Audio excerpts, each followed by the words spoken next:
Greetings and surprise. My name is Karen Ward, and I will be giving the devotional this week. Pastor Brandy asked if I would be willing to do that, so I said he'd pray about it, and I did not get the answer I wanted, so I said yes. Anyway, it's a privilege to be here, to be able to say something to all of you, to members of our congregation and beyond community, and this way it can go as far as it wants to go. And I just think it is a privilege. So thank you, Brandy, for letting me do this, even though, it won't be perfect. Okay, so she said I could do any subject I wanted, but she also gave me a theme, and I went with that so I didn't have to think too hard, although this became rather challenging for me. She said, for her theme, what now after Easter?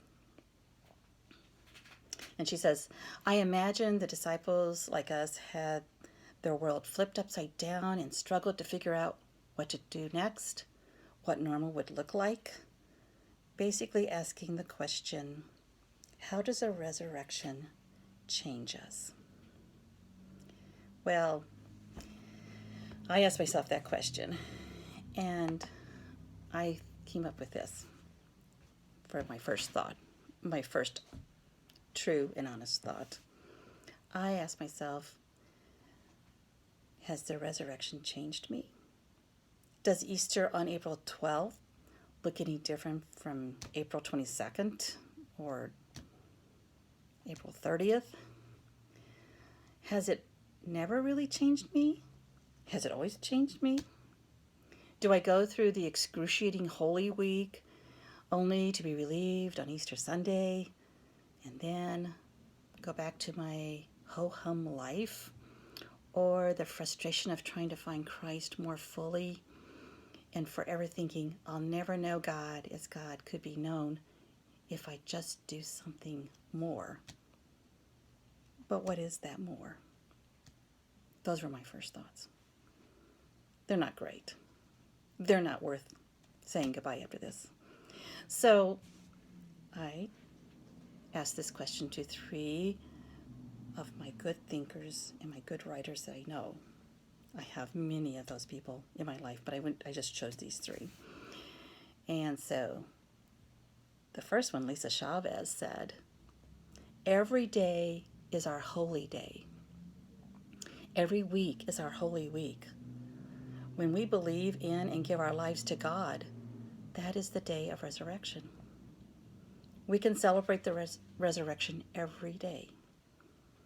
She says the more that I was asking about, the more we are looking for is Christ's resurrection in us now.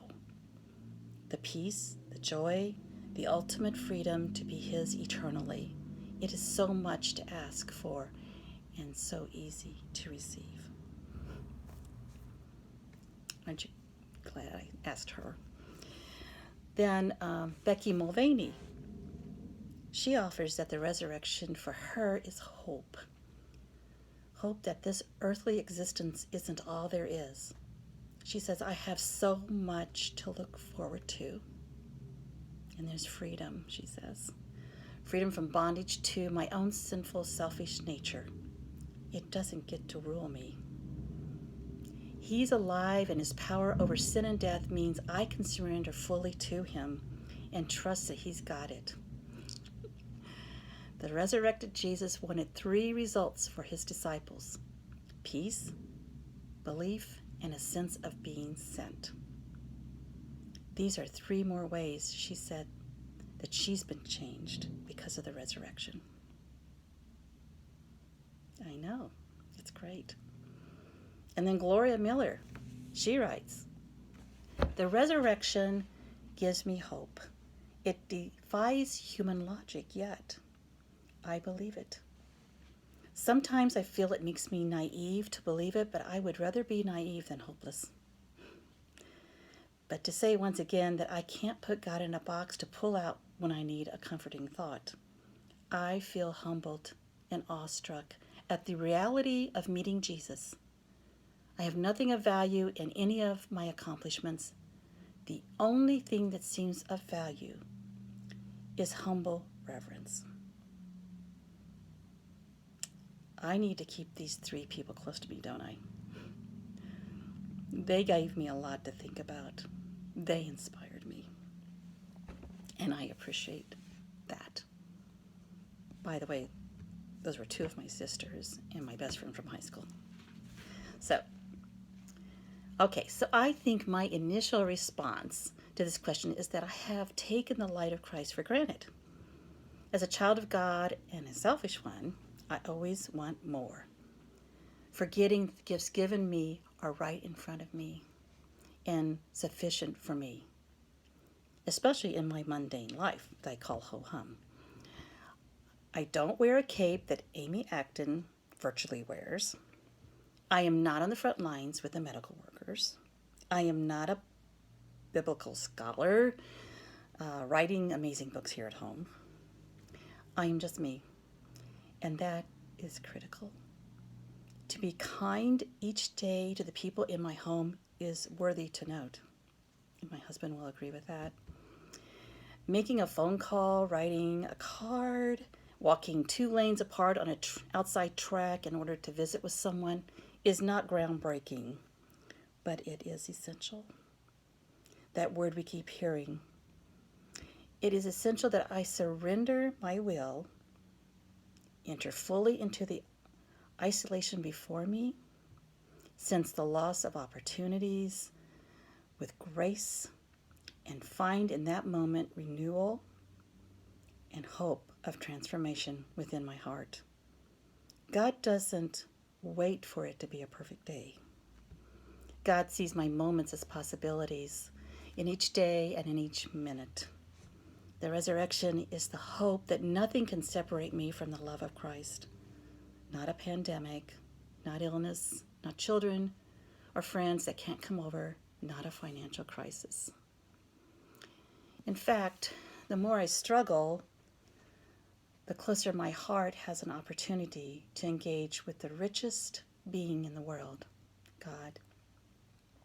Christ's love is profound in any and every situation and circumstances if I don't get too distracted with my endeavors and goals and expectations.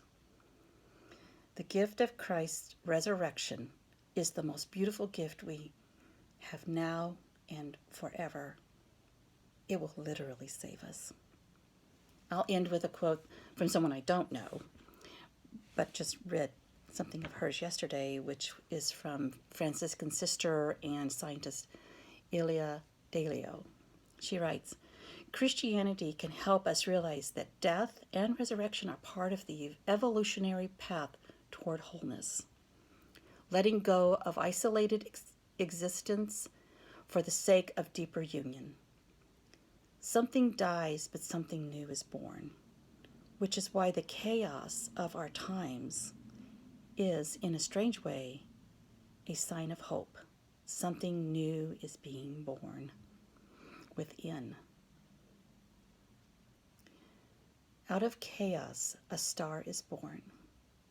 Breakdown can be breakthrough if we recognize a new pattern of life struggling to emerge. I wish for you this experience of new life and hope. I pray for you to know God's will so you can find joy, love, and the beauty of renewal in Christ's heart. Be safe, help others keep safe, enjoy your moments of life, and act in love. Thank you.